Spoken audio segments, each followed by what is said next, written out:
Hi friends, this is Chris. Welcome back to the channel. So my last Cybertruck video got a lot of comments and I want to share my favorites with you. So this is coming in from SC Kirby. Chris, people buy F-150 Raptors all the time to go fast. You apparently don't know very much at all about trucks, homie. And then this one's coming from Weezo. No point asking your wife, we're talking about Cybertruck here, no point asking your wife, the design is aimed at men, not women. And I replied, so couples don't talk to each other when making major purchases and women don't buy SUV type vehicles? Here's another one coming in from Street Money. Sounds like you don't own a pickup truck, so you have zero credibility when speaking about utility. Here's the comment coming in from DJ Love Tap. Lil kids and bitches don't buy trucks anyway, and most Asians don't like trucks, right? Sold me at bulletproof and beats the 911, laughy face. This is coming in from Bianca Grija Grindanero. See Chris, where you find your money for live, I bet is like your money parent or property, or some huge investment that in school for put in a statal job or some fling like that. You have no touch with reality. You are really boring, and I just follow you for understand what mediocre people think. I guess you are never gonna have so much money to talk without censorship. And this is coming in from another one from DJ Love Tap. It's worth 200K. And we're talking about the Cybertruck here. It's worth 200K, and you cheap MFs don't have a good way to give a good critique, not giving any comparables. It's annoying to see people being so cheap about this revolutionary vehicle. And I want to address all of these things because there's so much to unpack in here. And it says a lot about personal finance. It says a lot about sort of the state of American culture, the American consumer. It also says a lot about influencers and sort of how people see the world. So let's start with this one. Let's start with the last one here. So according to this guy, DJ Laptop Dude, he's saying, hey, you know, this Cybertruck is a $200,000 value. So, I mean, if the price is only $100,000, you're saving $100,000, right? And I laugh because like this is a classic marketing gimmick. You guys should know this, right? So whenever you go and buy things that are overpriced, they have to try to convince you that you're getting excellent value. And some people really fall for this stuff. So, you know, I'd love to hear in the comments if you think the Cybertruck is actually a $200,000 value and then therefore $100,000 is really cheap. So I guess we are a bunch of cheap MFs if we don't think that. So my personal opinion on this stuff is if you're constantly overpaying for stuff and falling for marketing gimmicks, it's not a great way for financial success. So that's my opinion on these things. Also too, this kind of stuff here, I want to address where someone's like, oh, Chris, you know, essentially you come from a rich family, you have no idea about reality, or people are like, oh, you don't own a pickup truck, you have no idea about these kind of things. Or someone's like, oh, you know, why would you ask your wife about financial stuff? They don't know anything about money. And I want to address this stuff really clearly, okay? So I write about these things in my book, and it's very real. And why do I mention the book? Because we're talking about extremely complicated issues. And why is it complicated? Because it's very real. I understand entirely that much of America has this kind of thinking. I understand entirely. I come from those parts of America. So let me explain. You may or may not know. So one is I lost my family at the end of the Vietnam War. And I understand for the vast majority of people, this makes no sense to you at all. It has no relation to your life. It's so far from your experiences. But I was born in 1975. This is the end of the Vietnam War, and it was just complete chaos. I lost my family. So I ended up growing up. It's a long, long story. So I write a book about it. I ended up growing up in working class America. And all the people around me were farmers, construction workers, and janitors, like workers. I grew up driving pickup trucks. I know all about this stuff. I baled hay on a farm. It is hard work. I know that essentially what you want a truck that you can throw hay into. It's going to get dirty. It is what it is. I grew up picking berries, strawberries, blueberries, all these kind of things. Again, it's hard work. You're down in the dirt, and then you take these crates and you load them up into the truck. Hard work. I grew up working temporary jobs. So part of the jobs we did was like, when a store would go bankrupt, and this has often happened in the Portland area, it just is what it is. They would hire basically physical help. You go in and you just move a bunch of crap out of the store, throw in a pickup truck, take it to the dumpster, and repeat the process over and over again, right? These kind of things. So I can go on and on, like talking about the, I grew up around construction workers. So one of the families that I live with, the guy, the head of the household, he had his own construction business, actually insulation. I know quite a bit about insulation. So there were always blueprints all around the house. If you don't think about these kind of jobs, essentially you have to estimate how much you think it's going to cost in terms of people power, also in materials, these kind of things. And then you send your bid in. And it wasn't residential, it was commercial. So I understand on YouTube, most of those people talk about residential. I get that. So I'm not a residential person, but so I grew up around construction sites of like, office buildings, libraries, hospitals, these kind of things.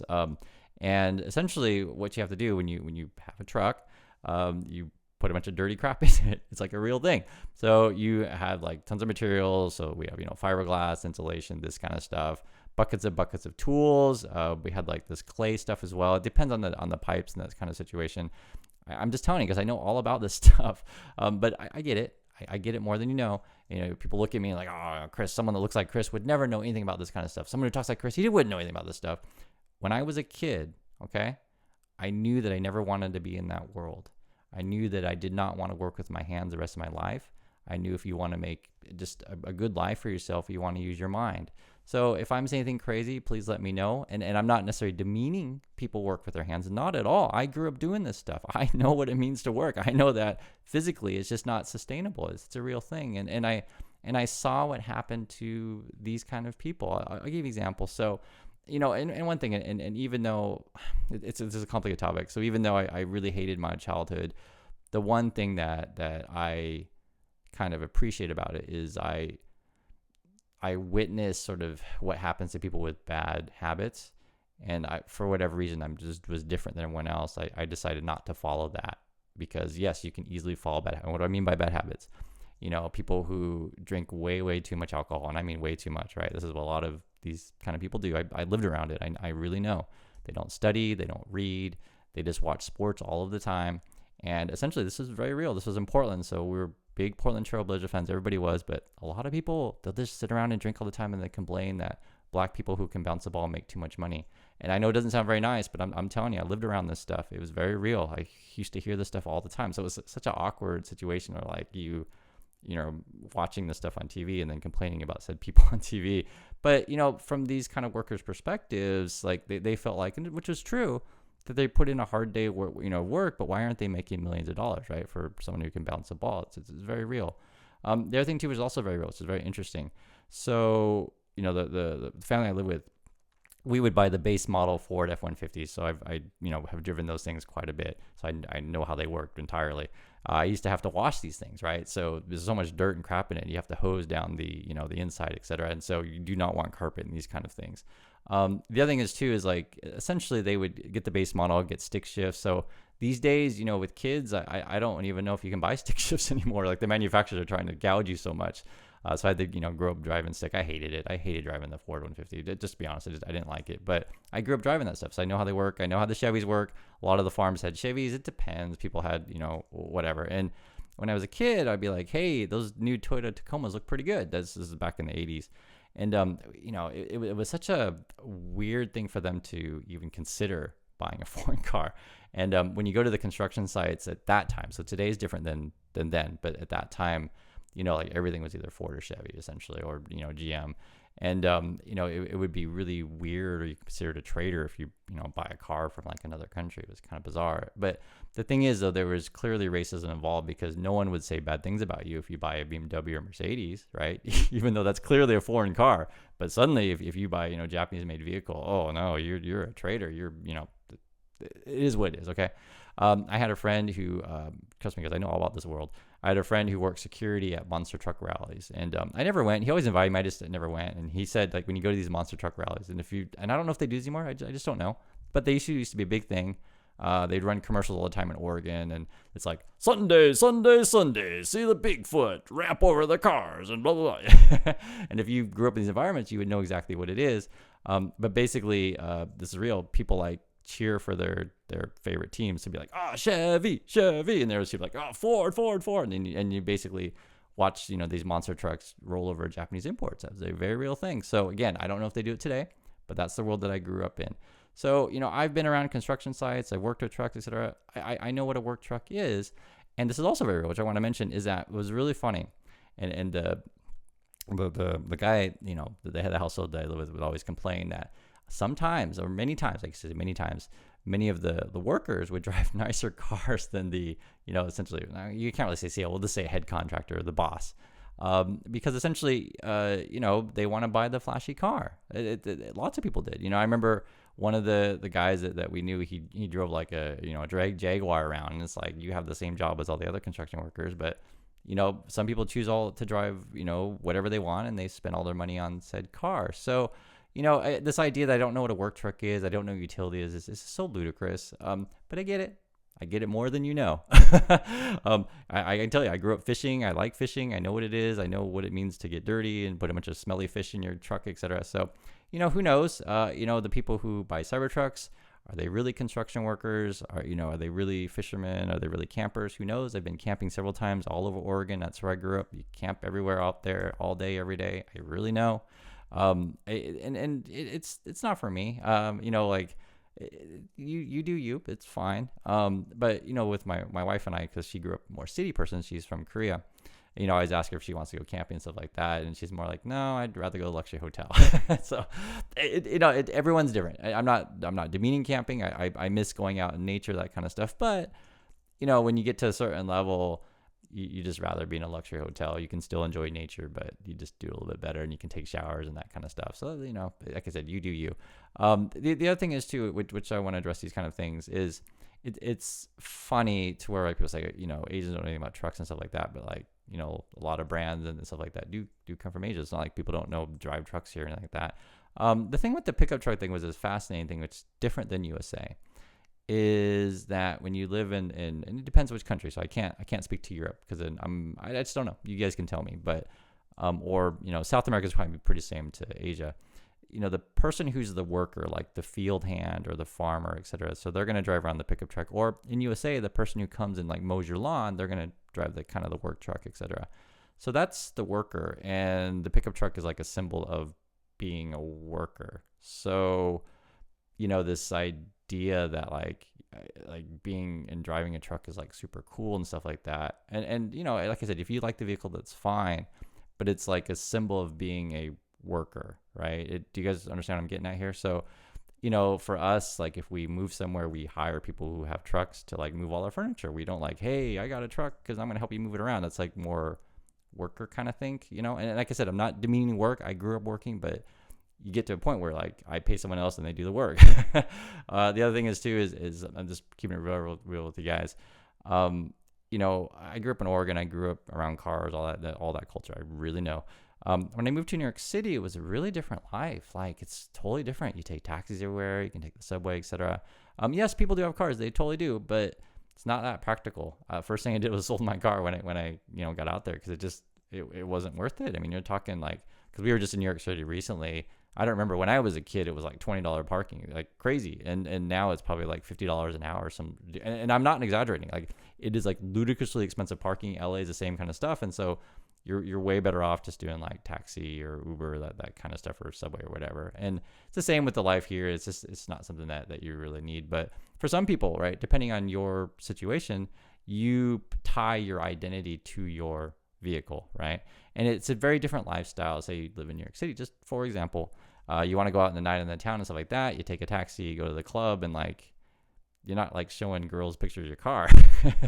You're in New York City, like you want to impress someone with other things than that. But your neck of the woods may be different, and your particular style is like, oh, I got a big car, so therefore you should sleep with me, that kind of stuff. And then there's people who think that kind of way, and in my opinion is if that's the girls that you want to hang out, so be it, right? Not everyone out there in the world fits that profile, right? Not everyone is impressed by said car. Now, talking more specifically about cars and generally, and I'll do a separate video on my complete review of the Cybertruck. I've driven the Teslas. I think they're fine. I've driven the Polestar, the BMW, the Hyundai Ioniq. So I've driven a lot of EVs. I've done car review videos, and I could probably do more. So I do like cars. I think the Tesla's a fine car, but is it a perfect car? No. There's major design things that I don't like, and I'll do a separate video on that. But I'm going to talk really more about the finances of this stuff. So this is my opinion on money in general, and I've said this on cars in general as well. If you can't afford to pay cash for your vehicle, get a cheaper vehicle. And I will repeat extremely clearly, if you cannot afford to pay cash for your vehicle, get a cheaper vehicle, right? If you can't afford to pay cash for your maintenance, get a cheaper vehicle. If you can't afford to pay cash for all of your gas and all that stuff, get a cheaper vehicle. And why do I say that? Is because interest rates are ridiculously high. I was just looking, and it's not even when interest rates are high, just in general, pay cash for your vehicles. Talking about a depreciating asset here, and it's going to wear down over time. Moreover, I was just looking at interest rates recently, and I think they're like 9% average. So, this is also my opinion on just finances in general. For me, and I advise it for you, I don't think it's a crazy thing, is that a goal in life, is to essentially have enough money in investments, be it dividends, be it, stocks and money in the bank, just general savings, etc., where you're living off the interest basically, right? Where you can only, draw out, say, 4%, and you're not really hurting your principal. So you have enough money. So like, just for example, just keep it really simple. Say you have $1 million in the bank, then therefore, if you have a lifestyle that's around $40,000 a year, it's sustainable for forever. You do not have to work ever again necessarily. I mean, it's not that you don't work again. It's just that you're self-sustained. You're completely independent, right? So $1 million in the bank, $40,000 a year, right? So if you say, hey, I need to have $80,000 a year, whatever, a couple million in the bank. Do you guys get my point here? And so that's always been my focus. If I say anything crazy, please let me know, because this is very real. Talking about, say, the construction workers that buy way overpriced stuff. They get trapped into that lifestyle of having to work essentially for the man, right? The basic idea for the rest of their lives. And I understand that the average American worker, the average American consumer thinks in that way. I got to buy all this stuff. I got to work my whole life. I got to die early to support this lifestyle that I don't really need. But the only reason I get it is because everyone else is doing it. And I feel like much of sort of the influencer / YouTube, reality stuff like that is you're being manipulated by marketing. You don't even realize it. It's what I laugh about, because I think that the guy who's like, oh, this is worth 200,000, I think that really embodies it. And two is you don't realize there are other life choices out there, right?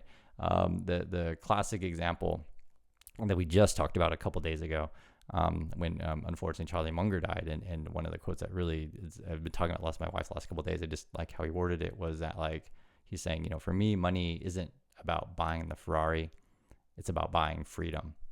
And so that's what I pose to you. So I'm fine if you want to buy said Cybertruck, go for it. I have no problem with that, but only if you can pay cash for it, which I think is good advice for any vehicle whatsoever. And I understand that's hard for people to hear. People want stuff now. And then I pose that question to you, is which is more important to you, freedom or that car? So I leave that with you. I do appreciate your time, and I'll catch you next video.